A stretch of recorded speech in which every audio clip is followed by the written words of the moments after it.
बारिश पूरे गांव को भिगो रही थी। उसी गांव किशोर अपनी पत्नी सविता के साथ रहता था। किशोर के पास बस एक छोटा सा खेत था जिसमें वो आलू की खेती करता था और उन्हें बेचकर जो पैसे मिलते थे उसी से उसके घर का खर्च चलता था। सुनो भाग्यवान, मैं खेत पर जा रहा हूँ और खेत से आलू लेकर मैं मंडी में बेचकर आऊंगा। मुझे आने में थोड़ी देर हो सकती है। ठीक है जी, संभल कर जाना, बारिश बहुत तेज है। और फिर बारिश की परवाह किए बिना किशोर अपना ऑटो स्टार्ट करता है और अपने खेत की ओर चल पड़ता है और थोड़ी ही देर में किशोर अपने खेत पहुंच जाता है। इस बार तो उम्मीद से ज्यादा आलू हुए हैं। लगता है ऊपर वाले ने मेरी प्रार्थना सुन ली। बस मंडी में आलू के अच्छे दाम भी मिल जाएं, तो कुछ हद तक मेरे सर से बोझ कम हो जाएगा। किशोर अपनी आलू की खेती देखकर बहुत खुश होता है क्योंकि उसके खेत में आलू उसकी उम्मीद से ज्यादा हुए थे। वो उन्हें बोरी में भरकर अपने ऑटो में रखता है और शहर की मंडी जाने के लिए निकल जाता है। कुछ समय बाद किशोर शहर की मंडी पहुंच गया। मंडी में चारों तरफ किसानों की भीड़ लगी हुई थी। किशोर ने भी अपने ऑटो से आलूओं की बोरियां उतारी और एक तरफ रख दी। उसके चेहरे पर अभी भी उम्मीद थी कि आज उसकी सारी फसल बिक जाएगी। वो एक व्यापारी के पास गया। भाई साहब, मेरे आलू देख लीजिए, अभी खेत से निकाल कर लाया हूँ। अरे नहीं नहीं भाई, मंडी में पहले से ही बहुत आलू आ चुके हैं। अभी मुझे और आलू नहीं खरीदने। किशोर दूसरे व्यापारी के पास जाता है। एक बार मेरे आलू देख तो लीजिए, बहुत अच्छी फसल हुई है। माफ करना भाई, नहीं खरीद पाएंगे। देख नहीं रहे, पूरी मंडी आलूओं से भरी पड़ी है। इसके बाद किशोर एक एक करके कई व्यापारियों के पास गया, लेकिन सभी ने किशोर के आलू खरीदने से साफ मना कर दिया। सुबह तक किशोर की आंखों में जो चमक थी अब वो कहीं बुझ चुकी थी। वो बहुत उम्मीद और विश्वास के साथ मंडी आया था, लेकिन आलू न बिकने की वजह से उसके चेहरे पर उदासी छा जाती है। चल किशोर, अब यहाँ खड़े होने से कुछ नहीं होगा। सोचा था कि मंडी में मेरे आलू के अच्छे दाम मिलेंगे, लेकिन अच्छे दाम तो दूर की बात, मेरा तो एक भी आलू नहीं बिका। सविता को क्या जवाब दूंगा। किशोर उदास मन से अपना ऑटो लेकर गांव की ओर चल पड़ा। हल्की हल्की बारिश अभी भी हो रही थी। कुछ समय बाद किशोर का ऑटो गांव के चौपाल पर रुकता है। अरे किशोर, आज मंडी से जल्दी वापस आ गए। लगता है आज मंडी से अच्छी बिक्री हो गई है। कैसी बिक्री भैया, पूरी मंडी आलूओं से भरी पड़ी थी। किसी व्यापारी ने भी एक बोरी तक नहीं खरीदी। सब वापस लेकर जा रहा हूँ। तो किशोर, अब तुम इतने सारे आलूओं का क्या करोगे। पता नहीं भैया, अब मैं इतने सारे आलूओं का क्या करूँगा। इतना कहकर किशोर कुछ देर बाद अपने घर पहुंचा। ऑटो की आवाज सुनकर सविता जल्दी से बाहर आई। उसने देखा कि ऑटो में आलूओं की सारी बोरियां अभी भी रखी थी। यह देखकर उसके चेहरे की मुस्कान पल भर में गायब हो गई। अरे ये क्या, सारे आलू वापस ले आए, एक भी बोरी नहीं बिकी। किशोर ने भारी मन से कहा। एक भी नहीं, सुबह से शाम तक पूरे बाजार में घूमता रहा। हर व्यापारी ने यही कहा कि मंडी में पहले से बहुत आलू पड़े हैं। अच्छे दाम तो छोड़ो, किसी ने खरीदने तक से मना कर दिया। मैंने सोचा था कि इस बार अच्छी कमाई हो जाएगी, लेकिन लगता है किस्मत को कुछ और ही मंजूर है। किशोर की बातें सुनकर सविता का मन भी उदास हो जाता है और वो किशोर को दिलासा देते हुए कहती है, निराश मत होइए किशोर जी, हर परेशानी अपने साथ कोई ना कोई रास्ता भी लेकर आती है। समझ नहीं आ रहा अब क्या करूं। अगर ये आलू ऐसे ही पड़े रहे तो कुछ दिनों में ही खराब हो जाएंगे। सारी मेहनत और उम्मीदें जैसे एक ही दिन में टूट गईं। सविता एक नजर आलू पर डालती है और आलूओं को देखकर उसके दिमाग में एक उपाय आता है और वो किशोर से कहती है, मुझे समझ आ चुका है कि इन आलूओं को खराब होने से कैसे बचाया जाए। इन आलूओं का समाधान है मेरे पास। कैसा समाधान सविता, मुझे तो कुछ समझ नहीं आ रहा। गर्मा गर्म आलू के समोसे। बरसात का मौसम है, ऐसे मौसम में लोग चाय के साथ समोसे बड़े चाव से खाते हैं। अगर हम समोसे बनाकर बेचें तो शायद हमारी मेहनत बेकार नहीं जाएगी। शायद तुम ठीक कह रही हो सविता, एक बार कोशिश करके देखते हैं।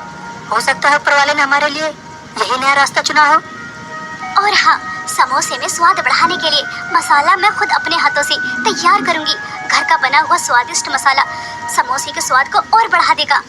सविता की बातें सुनकर किशोर को भी हिम्मत मिलती है और वो समोसे बेचने का नया काम शुरू करने का मन बना लेता है। अगले दिन सुबह सवेरे किशोर समोसे बेचने के लिए रेहड़ी खरीदने जाता है और वो एक पुरानी रेहड़ी खरीद कर ले आता है।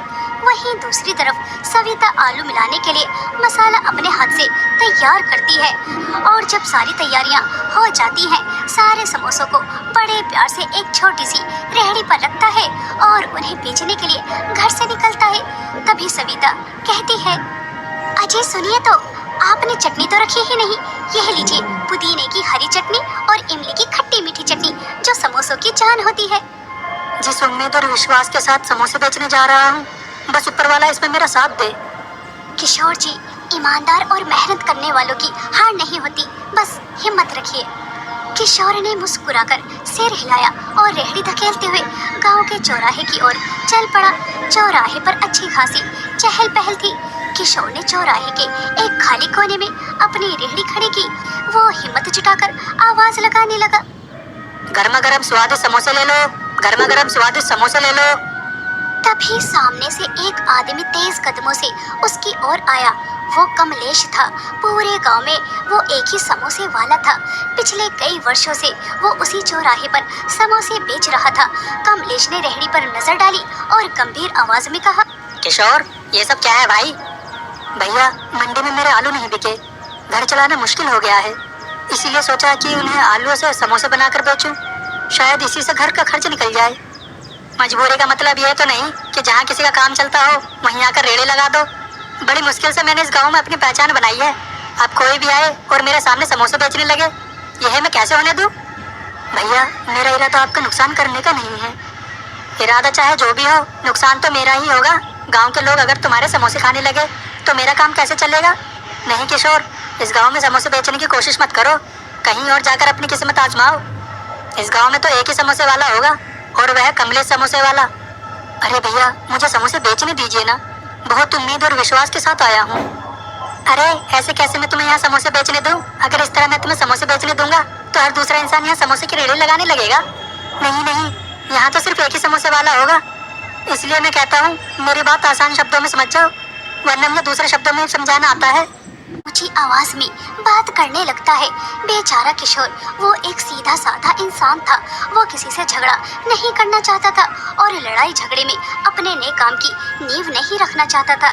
इसलिए वो बहुत ही प्यार से कमलेश से कहता है, ठीक है भैया, मैं झगड़ा नहीं करना चाहता। ऊपर वाले ने चाहा तो मेरे लिए भी कोई और रास्ता जरूर निकालेगा। इतना कहकर किशोर चुपचाप अपनी रेहड़ी लेकर वहाँ से चल पड़ा।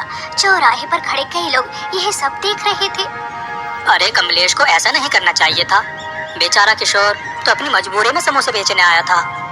बेचारा किशोर, पहले ही उसके आलू मंडी में किसी ने नहीं खरीदे और उसने नया काम शुरू करने का सोचा तो कमलेश ने रेहड़ी नहीं लगाने दी। ना जाने बेचारा अब क्या करेगा। वहाँ खड़े लोगों को भी किशोर के लिए बुरा लग रहा था। किशोर चुपचाप अपनी रेहड़ी लेकर उदास मन से घर आ जाता है, जिसे देखकर सविता कहती है, क्या हुआ जी, एक भी समोसा नहीं बिका? बिकते कैसे? गांव के चौराहे पर पहले से ही कमलेश समोसे बेचता है। उसने साफ कह दिया कि इस गांव में दूसरा समोसे वाला नहीं चलेगा। मैं झगड़ा करना नहीं चाहता था, इसलिए वापस आ गया। कोई बात नहीं, अगर ऊपर वाले ने एक रास्ता बंद किया तो वो दूसरा भी जरूर खोलेगा। तभी उसकी नजर घर के बाहर खड़े अपने ऑटो पर जाती है। वो अचानक उठकर ऑटो के पास गया और उसे ध्यान से देखने लगा। उसके चेहरे पर धीरे धीरे उम्मीद की एक हल्की मुस्कान लौट आई। क्या सोच रहे हो? अरे मैं भी कितना ना समझ हूँ। अगर एक गांव में समोसे नहीं बेच सकता तो क्या हुआ? मेरे पास तो अपना ऑटो है। मतलब? सविता, मुझे लगता है ऊपर वाला हमें रास्ता दिखा रहा है। अगर एक गांव में समोसे नहीं बेच सकता तो क्या हुआ? मेरे पास अपना ऑटो है। मैं इस ऑटो को ही अपनी दुकान बना दूंगा। मैं गांव गांव जाऊंगा, जहाँ लोग होंगे वहीं समोसे बनाऊंगा। सविता की आंखों में उम्मीद की चमक लौट आई। अरे यह तो बहुत अच्छा विचार है, लोग हमारी दुकान तक नहीं आ सकते तो हम ही लोगों के पास पहुंच जाएंगे। किशोर ने बिना एक पल गवाए काम शुरू कर दिया। कुछ ही दिनों में उसका ऑटो समोसे बेचने के लिए तैयार हो गया। अब किशोर का ऑटो समोसे बेचने के लिए एक चलती फिरती दुकान बन चुकी थी। ऑटो के सामने एक सुंदर बोर्ड लगाया गया जिस पर बड़े अक्षरों में लिखा था किशोर ऑटो समोसे वाला। अगली सुबह किशोर अपना ऑटो लेकर दूसरे गांव पहुंच जाता है और अपना ऑटो खड़ा करता है। वहां काफी चहल पहल थी और फिर किशोर गर्मा गर्म तेल में समोसे तलने लगा। कुछ ही मिनटों में सुनहरे और कुरकुरे समोसे छनने लगे। खुशबू पूरे चौराहे में फैल गई। समोसे तैयार होने के बाद किशोर आवाज लगाता है, इस बारिश के मौसम में गर्मा गर्म समोसे का आनंद उठाइए, गर्मा गर्म समोसे खाइए। आइए आइए किशोर के गर्मा गर्म समोसे खाइए, बारिश के मौसम का आनंद उठाइए, गर्मा गर्म समोसे खाइए। किशोर को ऑटो में समोसे बेचता हुआ देखकर एक आदमी अपने साथी से कहता है, अरे ये क्या, ऑटो में ही समोसे बन रहे हैं? चलो भाई आज यहीं समोसे खाते हैं, लगता है कुछ नया आया है। धीरे धीरे कई लोग ऑटो के चारों ओर इकट्ठा हो गए। तभी एक बुजुर्ग व्यक्ति ने उत्सुक होकर पूछा, बेटा ये ऑटो तुम्हारी दुकान है क्या? जी काका, जहाँ लोग मिलेंगे वहीं मेरी दुकान लग जाएगी और गर्मा गर्म समोसे तैयार हो जाएंगे। वाह बेटा, ये तो बड़ा अच्छा तरीका निकाला है, हमें दुकान तक जाने की जरूरत नहीं, दुकान खुद हमारे पास आ गई। किशोर सबसे पहले उसी बुजुर्ग व्यक्ति को समोसे देता है। उन्होंने जैसे ही समोसे का पहला निवाला खाया उनके चेहरे पर मुस्कान फैल गई। अरे वाह बेटा, समोसे तो बहुत स्वादिष्ट है। उनकी बात सुनते ही दूसरे लोगों ने भी समोसे मांगने शुरू कर दिए। कुछ ही मिनटों में ऑटो के सामने ग्राहकों की लाइन लग गई। किशोर लगातार समोसे तल रहा था। कई दिनों बाद किशोर के चेहरे पर सच्ची खुशी दिखाई दे रही थी। शाम को किशोर आज की कमाई लेकर घर जाता है और खुश होकर सविता से कहता है, सविता, लोगों को समोसे पसंद आ रहे हैं और वह तुम्हारे हाथ की हरी चटनी भी। देखो आज सारे समोसे बिक चुके हैं। यह तो बस शुरुआत है, देखना ऊपर वाला तुम्हें बहुत तरक्की देगा। बस ऐसे ही मेहनत और ईमानदारी से काम करते रहना। सविता के चेहरे पर भी बहुत समय बाद मुस्कान आई थी क्योंकि उन्हें नए काम में सफलता मिल रही थी। ऐसे ही दिन बीत रहे थे। किशोर का ऑटो समोसे वाला पूरे इलाके में मशहूर होने लगा।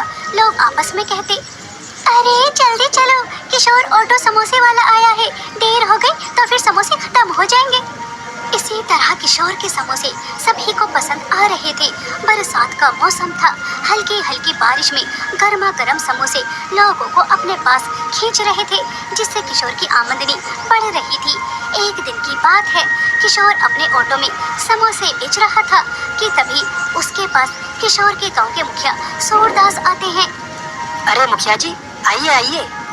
अरे किशोर, तुम यहाँ पड़ोसी गाँव में समोसे क्यों बेच रहे हो?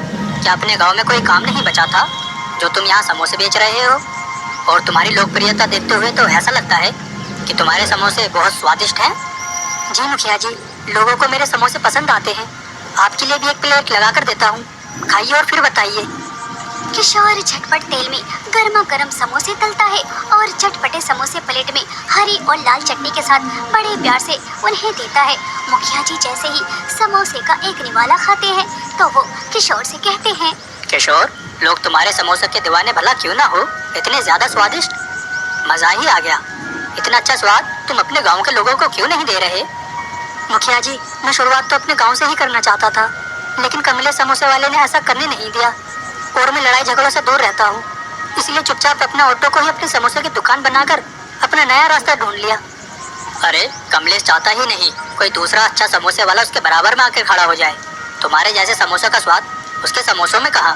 किशोर, गांव में सभी का अधिकार है, तुम गांव में समोसे बेच सकते हो, तुमसे तुम्हारा अधिकार कोई नहीं छीन सकता।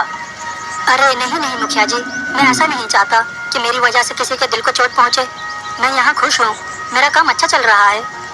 ठीक है किशोर, जैसी तुम्हारी मर्जी, लेकिन हफ्ते में एक दिन अपने समोसों की दुकान अपने गांव में भी जरूर लगाना, आखिर गांव के लोगों को भी पता चले कि वह किस स्वाद से दूर हैं। ठीक है मुखिया जी, हफ्ते में एक दिन अपने गांव में भी अपने ऑटो की समोसों की दुकान लगाया करूंगा।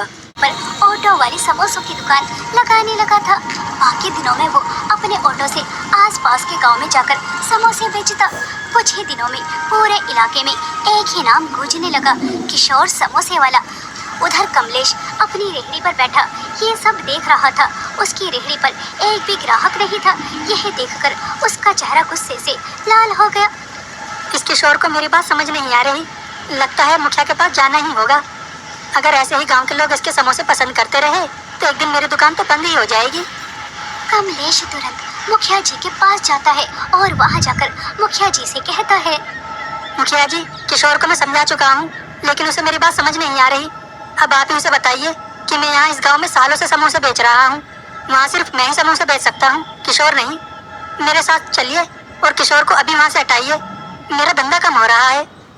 मुखिया जी ध्यान से कमलेश की बातें सुनते रहे और कुछ देर बाद मुखिया जी अपनी चुप्पी तोड़ते हुए कमलेश से कहते हैं, कमलेश, यह बात अपने मन से निकाल दो कि चौपाल पर सिर्फ तुम्हारा अधिकार है। यह गांव की सार्वजनिक जगह है। इस चौपाल पर जितना अधिकार तुम्हारा है उतना ही किशोर का भी है। लेकिन मुखिया जी, मेरा नुकसान हो जाएगा। नुकसान या फायदा ग्राहक तय करते हैं। अगर लोग किशोर के समोसे पसंद कर रहे हैं तो इसका मतलब तुम्हें अपने काम और बेहतर करना चाहिए, ना कि दूसरों को रोकना चाहिए। मुखिया जी की बातें सुनकर कमलेश के पास कोई जवाब नहीं बचा। वो चुपचाप वहां से लौट आया। ऐसे ही समय बीत रहा था। एक दिन की बात है, रविवार का दिन था। हल्की हल्की बारिश हो रही थी। किशोर के ऑटो के पास ग्राहकों की लाइन लगी हुई थी। तभी एक ग्राहक किशोर से कहता है, किशोर भाई, तुम अपने गांव में समोसे की दुकान क्यों नहीं खोल लेते? वहाँ पर मेज कुर्सी लगाना ताकि सभी ग्राहक बारिश का आनंद लेते हुए तुम्हारे स्वादिष्ट समोसे खाएं। चौपाल के सामने जो खाली दुकान पड़ी है वह खरीद लो। अब तो तुम्हारी आमदनी अच्छी हो रही है, तुम खरीद सकते हो। ग्राहकों की बातें सुनकर किशोर मुस्कुराते हुए कहता है, आपने मेरे मुंह की बात छीन ली। जल्दी इस गांव में मेरी एक समोसों की दुकान खुलने वाली है। अब तुम्हें एक एक हफ्ते के लिए इंतजार करने की जरूरत नहीं। किशोर की ये बात सुनकर सभी ग्राहक बहुत खुश होते हैं और फिर किशोर सभी ग्राहकों को बड़े प्यार से अपने स्वादिष्ट गर्मा गर्म समोसे देता है। वहीं दूसरी तरफ अब कमलेश के ग्राहक ना के बराबर हो चुके थे। कोई भी उससे समोसे खरीदने नहीं जाता था। अगर किसी को समोसे खाना होता तो वो किशोर का इंतजार करते थे, जिस वजह से कमलेश का काम पूरी तरह से चौपट हो चुका था। किसी को मेरे यहाँ के समोसे खाने ही नहीं। पूरे दिन यहाँ बैठा ग्राहकों का इंतजार करता रहता हूँ, लेकिन गांव के लोगों को देखो, पूरे पूरे हफ्ते का इंतजार करने लगे हैं, लेकिन मेरे यहाँ के समोसे नहीं खाएंगे। अब तक मेरा न जाने कितना नुकसान हो गया है।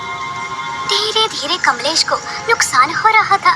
समय के साथ साथ किशोर के ऑटो वाले समोसों की लोकप्रियता दिन पर दिन बढ़ती गई। कुछ ही महीनों में उसने अच्छी बचत कर ली।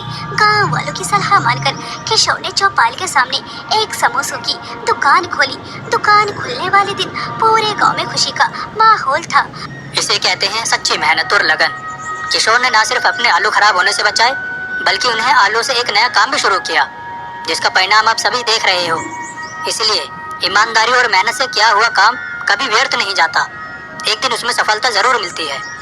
मुखिया जी की यह बात सुनकर गांव के सभी लोग खुश होते हैं। आज किशोर सभी को मुफ्त में समोसे देता है।